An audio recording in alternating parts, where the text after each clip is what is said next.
faire en préparant toutes ces animations qu'on a faites, c'est que la construction européenne, elle est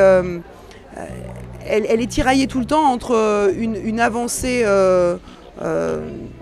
technocratique, des avancées qui sont liées au traité, etc. Et puis parfois il y a la volonté politique qui est en même temps, et puis parfois il y a des distances qui se créent, la volonté politique est plus faible, et puis la construction, elle continue à avancer, et il y a des tiraillements qui se créent. Et puis aussi, elle a été souvent bousculée par l'histoire, la construction européenne quand même. Si on revient un petit peu, il y a le choc pétrolier, le premier choc pétrolier dans les années 70, la crise monétaire, tout ça qui empêche. Puis après, quand on relance la construction européenne dans les années 86, avec l'acte unique, tout de suite derrière, il y a la chute du mur de Berlin, il y a l'explosion de l'ex-URSS, il y a tout ça. Et donc, à chaque fois qu'on veut avancer, en fait, il y a des choses qui viennent perturber.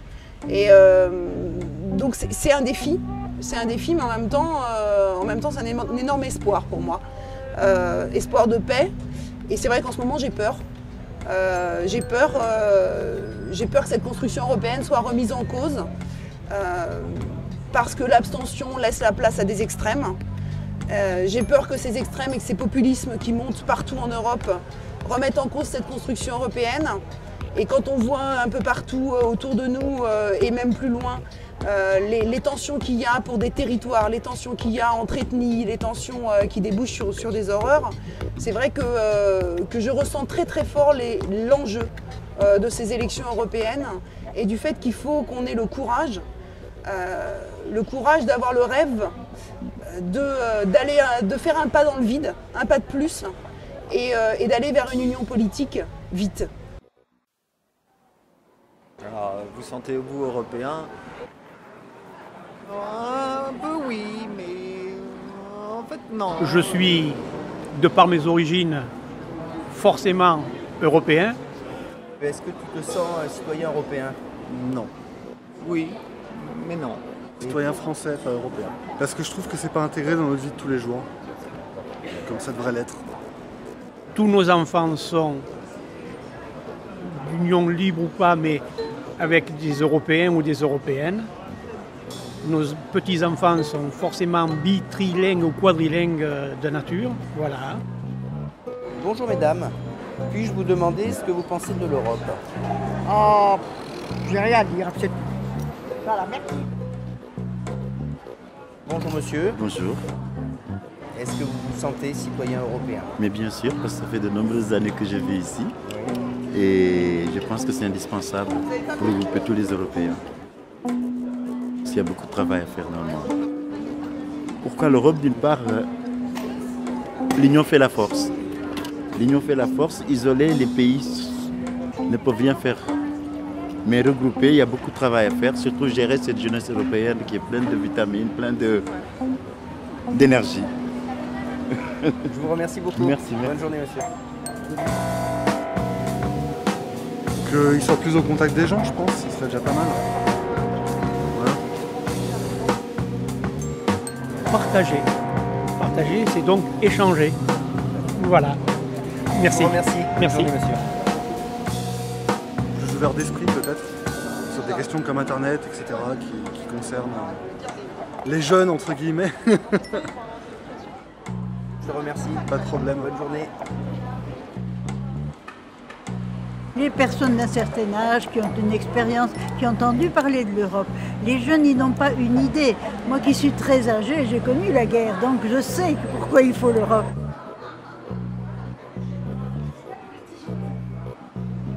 Vous sentez-vous citoyenne européenne? Oui, absolument, oui.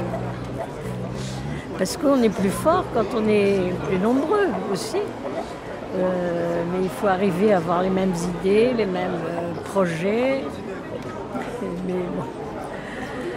Mais j'ai l'impression que l'Europe est mal gérée en ce moment.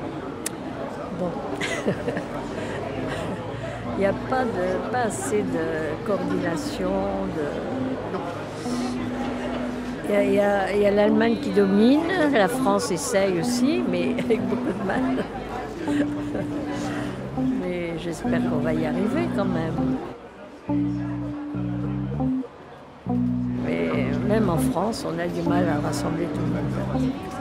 C'est vraiment l'époque, chacun pour soi. Oui, mais pas Dieu pour tous. Bon, ben, je vous remercie beaucoup, madame. On écoute ce qu'on entend dans les radios et les télés qui ne nous disent rien, à part la grosseur des concombres dont on n'a rien à faire. Voilà. Dans l'idéal, c'était bien. Dans l'idéal, c'était bien, mais je pense que c'est pas trop bien parti parce que chacun veut garder pour soi, hein, c'est ça. Mais autrement, dans l'idéal, moi j'avais voté pour. J'étais trop idéaliste. Mais bon, il faut que tout le monde mette du sien et je pense que on est trop chacun dans notre petite case. Donc c'est pour ça. C'est trop économique et pas assez social. Eh ben, je vous remercie beaucoup. Je vous en prie. Bonne journée.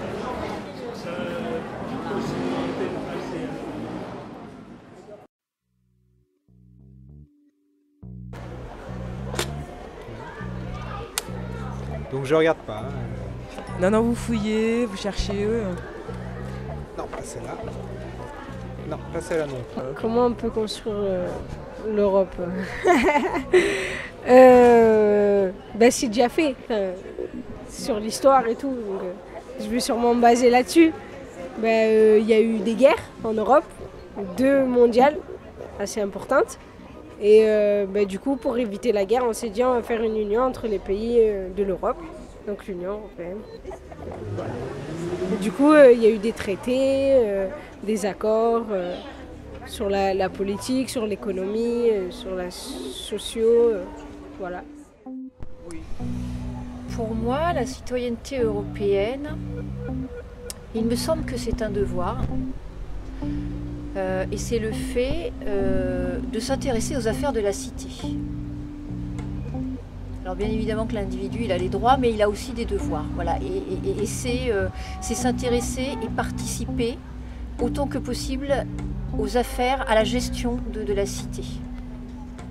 Dans le sens large, la communauté, la ville dans laquelle on réside, dans ce sens-là. Alors si je vous dis Europe et abstention, comment vous pourriez me parler de ce sujet ? Alors l'Europe et l'abstention, je vous réponds, ça ne m'étonne pas. A priori, même personnellement, j'étais partie pour ne plus voter à partir des européennes parce que j'ai été terriblement déçue au niveau des élections nationales. J'ai l'impression que qui que ce soit, quelle que soit la personne pour laquelle on vote, malheureusement, le résultat est toujours le même. Donc oui. Pourquoi encore voter ? Je pense que participer à l'Europe, c'est aussi s'engager, pas forcément avec le vote, c'est aussi s'informer. Comme on a envie de s'informer sur une politique nationale ou régionale ou locale, il y a aussi le côté européen. Il faut juste peut-être, malheureusement, fouiller un peu plus, parce qu'il y a moins de cadres, de cadres qui sont proposés sur l'information européenne, donc il faut fouiller un peu plus, mais l'information est là. Maintenant, avec les nouveaux moyens, etc., mais aussi des moments comme celui d'aujourd'hui, et c'est vraiment excellent ce que Eva Leco fait. Voilà, les citoyens doivent aussi aller s'informer et s'engager et dire voilà ce que fait. Et en plus, moi je trouve que l'Europe, par exemple, fait des choses tellement intéressantes par rapport à la mobilité. À travers la mobilité des étudiants, il y a des programmes qui sont financés, qui sont très intéressants et qui permettent à nos enfants, à nos jeunes par exemple, de coller des visages sur des pays et du coup de connaître ce qui est au-delà de son propre territoire. Liberté d'action, ouais, beau programme. Alors, liberté d'action au sein de l'Union européenne, qu'est-ce que ça pourrait être ? Ça peut être beaucoup de choses, c'est surtout ce qui peut me toucher personnellement. Parce que voilà, ce qui est intéressant dans la liberté d'action, c'est de pouvoir agir là où on pense pouvoir être utile et là où on pense que c'est nécessaire d'agir. Voilà. Donc pour moi, la liberté d'action, pour ce qui me concerne, c'est en lien avec la question agricole, alimentaire, puisque je bosse plus là-dessus et on va dire que mon instinct me pousse à me préoccuper de ces questions-là. C'est le fait de notamment pouvoir intervenir dans l'élaboration de la politique agricole commune par exemple. Voilà, mais pas que, puisqu'il y a aussi d'autres enjeux. Et alors vraiment une action sur laquelle j'aurais envie de pouvoir agir, intervenir en toute liberté, c'est la question notamment de la lutte contre la disparition de la terre agricole, la terre nourricière, puisque il y a des objectifs qui ont été fixés par l'Union européenne. Si je ne dis pas de bêtises, c'est de stopper l'artificialisation des sols en 2050. Donc c'est dans pas très longtemps, c'est pas demain, c'est après-demain. Voilà. Et que par rapport à ça, effectivement, on a un saut considérable à franchir, un mur, parce que nous sommes en train aujourd'hui de bétonner à tout va. Et donc par rapport à ça, effectivement, la liberté d'action telle que je la vois au sein de l'Union européenne, elle passe déjà par le fait d'agir au niveau local, ce que j'ai pu déjà faire au travers de l'association dans laquelle je m'investis, Filière Paysanne, en lien avec des collectifs de défense des terres fertiles. Au niveau national, puisqu'on est en train de bosser sur la redéfinition du cadre législatif sur comment est-ce que les élus locaux peuvent ou ne peuvent pas urbaniser de manière anarchique et comment est-ce qu'on encadre les politiques d'urbanisme dans ce domaine-là. Donc ça, c'est au travers notamment de la loi ALUR qui a déjà été votée, qui est concernant l'aménagement du territoire, mais aussi la loi d'avenir agricole qui est en cours là de discussion au niveau du Sénat aujourd'hui même.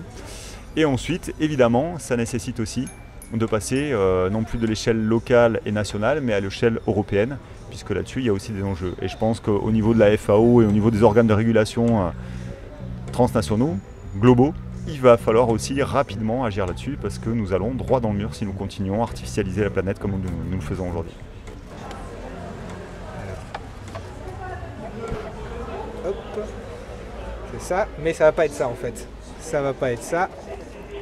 Alors qu'est-ce que tu voudrais nous dire à propos de l'Europe et des enfants, par exemple? Je vais parler de l'école, une école pour toute la nationalité française, pour que tous les gens apprennent notre langue, ou nous, on peut apprendre d'autres langues. Et pourquoi c'est important d'apprendre toutes ces langues, d'après toi? Pour aller dans des pays et parler à d'autres gens, prendre des renseignements et tout. Pouvoir faire des choses ensemble plus facilement? Voilà. L'Europe de demain. Alors, elle est comment l'Europe de demain? Déjà, l'Europe, elle existera. Elle existera et elle aura été consolidée. Et consolidée, ça veut dire que les États-nations auront été dépassés. L'Europe politique aura été réellement renforcée avec de réelles compétences. Elle aura une autonomie budgétaire, une autonomie fiscale, ce qui n'est pas le cas aujourd'hui. L'Europe ne vit que de dotation des États, c'est-à-dire que l'Europe vit au gré des États. Si l'État veulent doter d'une Europe d'un gros budget, ils dotent l'Europe d'un gros budget. Si demain ils veulent faire des économies sur l'Europe, ils coupent les dotations de l'Europe, ce qui est le cas cette fois-ci. Donc l'Europe de demain aura été renforcée au service des jeunes. Et je crois que tout ça aura été rendu possible parce que les jeunes, c'est-à-dire ceux de ma génération, ceux qui sont nés dans l'Europe, ceux qui sont européens, seront arrivés aux responsabilités. Ça va être ça, va être la solidarité. Alors, Europe et solidarité, ça serait quoi? Ou la solidarité dans l'Europe? Solidarité, c'est bien. Alors la solidarité dans l'Europe, oui. Oui, si c'est vraiment effectif, puisque si l'Europe, ça nous permet d'être solidaires, que tous les pays européens soient solidaires et que du coup on s'en sorte plus fort, oui. Mais si ça marche pas comme ça a l'air de pas marcher en ce moment, non. Le monde d'aujourd'hui. Alors, comment il va ce monde d'aujourd'hui? Je pense qu'il va pas si bien que ça, parce qu'il n'y a pas assez d'humains dans le monde d'aujourd'hui. Il y a trop de valeurs abstraites, il y a trop de court-termistes, il y a trop de financiarisme. À mon avis, il va falloir remettre beaucoup le citoyen en marche pour pouvoir le changer. Parce qu'on a tout pour pouvoir faire un monde d'aujourd'hui qui soit meilleur, où tout le monde ait sa place, où il n'y ait plus de famine. Enfin, un monde de rêve. Alors, qu'est-ce qu'il y a écrit sur votre carte? Il y a écrit citoyen. Alors, c'est quoi pour vous un citoyen? Être citoyen. Être citoyen, c'est être une personne engagée dans la vie de tous les jours et qui veut faire connaître un petit peu ses idées, qui veut s'investir dans la vie de tous les jours pour le bien aussi de tout le monde et puis aussi pour elle même.